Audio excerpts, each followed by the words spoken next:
Assalamualaikum warahmatullahi wabarakatuh. Halo anak-anak, berjumpa kembali dengan Bapak untuk membahas materi atau akan memberikan materi lanjutan mata pelajaran komputer dan jaringan dasar.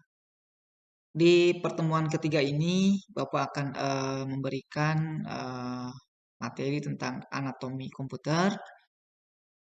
Oke, langsung saja disimak materinya.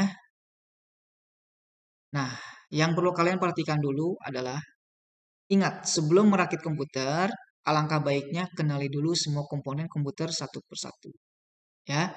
Jadi, ketika nanti kalian ingin merakit komputer, kalian harus hafal dulu komponen-komponen yang harus dipersiapkan. Oke, silakan dilihat tayangan berikut ini.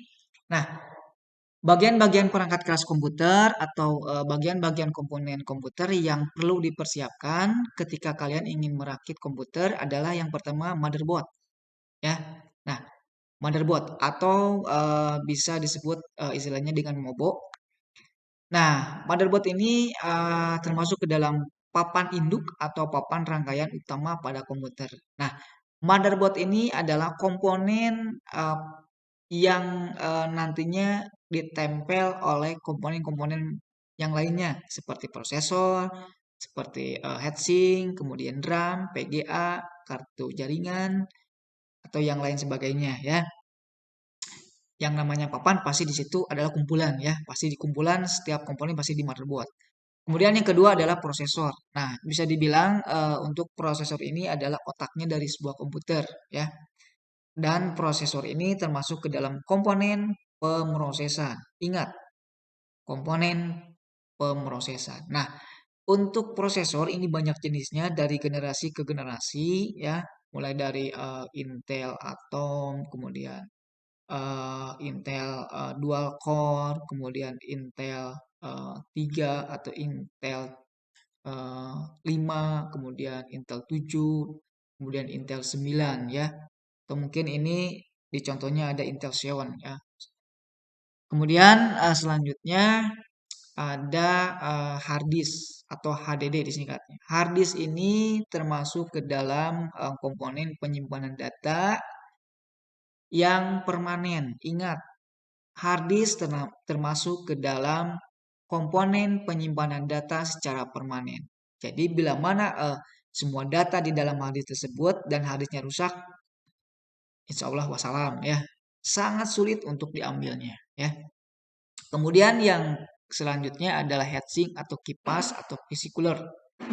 Nah, heatsink ini nanti akan ditempelkan di motherboard, di atasnya prosesor ya. Dan heatsink ini sebagai pendingin. Kenapa disebut pendingin? Karena nanti panas yang dikeluarkan dari prosesor itu diserap sama heatsink ini ya. Karena kalau tanpa ada heatsink nanti akan cepat panas dan komputernya nanti bisa-bisa meledak ya. Selanjutnya komponen ada yang namanya RAM atau Random Access Memory. Nah, RAM ini berfungsi untuk menyimpan data sementara. Hampir sama dengan hard disk, hanya bedanya kalau hard disk itu untuk menyimpan data permanen, kalau RAM itu untuk menyimpan data sementara. Itu bedanya ya. Kemudian selanjutnya ada komponen power supply. Nah, power supply ini istilahnya induk listriknya atau pengalir listrik ke setiap bagian komputer. Nanti dialirkan ke motherboard, maaf ya, ke motherboard, kemudian ke prosesor, ke RAM, ke heatsink, ya, kemudian ke hard disk, ke PGA, ke CD-ROM atau DVD-ROM ya. Jadi kalau tanpa adanya power supply nanti komputer tidak akan bisa berjalan ya. Selanjutnya ada CD atau DVD-ROM. Nah, ini fungsinya untuk pemutar kaset ya. Kemudian ada PGA card atau kartu grafis. Nah, ini biasanya digunakannya yang sering digunakan ketika yang hobi main game ya. Biasanya menggunakan PGA-nya yang tinggi. Kenapa? Karena biar nanti grafiknya itu lebih bagus lagi ya. Lebih mantap gitu kan. Biasanya ada yang kapasitasnya 8 GB, nah itu udah lumayan bagus ya, sangat bagus ya. Kemudian selanjutnya ada casing. Nah, jangan lupa ya, casing ini adalah rumahnya ya, bagian terluar dari CPU ya. Ini sebagai pelindung dari komponen motherboard, hard disk, prosesor, heatsink dan yang lain sebagainya nanti dipasangkan di dalam casing ini ya. Kemudian setelah casing ada yang namanya monitor. Nah, monitor ini termasuk ke dalam komponen perangkat output. Nanti akan menampilkan grafik atau gambar ya yang dihasilkan dari olahan CPU ya. Kemudian selanjutnya ada keyboard dan mouse. Nah, keyboard di sini fungsinya sebagai papan kunci untuk mengetik huruf, angka, simbol, dan sebagai alat input atau alat masukan ya, perangkat masukan. Sama halnya seperti mouse ini termasuk ke dalam perangkat input untuk menggerakkan pointer ya, atau kursor ya. Kursor ini seperti ini nih ya, seperti tanda panah itu kan yang di komputer suka ada ya untuk menggerakkan. Oke, itu komponen-komponen yang perlu dipersiapkan ketika untuk merakit sebuah komputer. Jadi jangan sampai ketika ingin merakit komputer, komponen-komponennya kalian tidak tahu. Gak bakalan bisa dioptimalkan ya, tidak bisa dirangkai nantinya. Kalau misalkan tidak ada salah satu dari komponen-komponen tersebut, komputer tidak akan bisa dioperasikan atau tidak bisa dijalankan oleh user ya.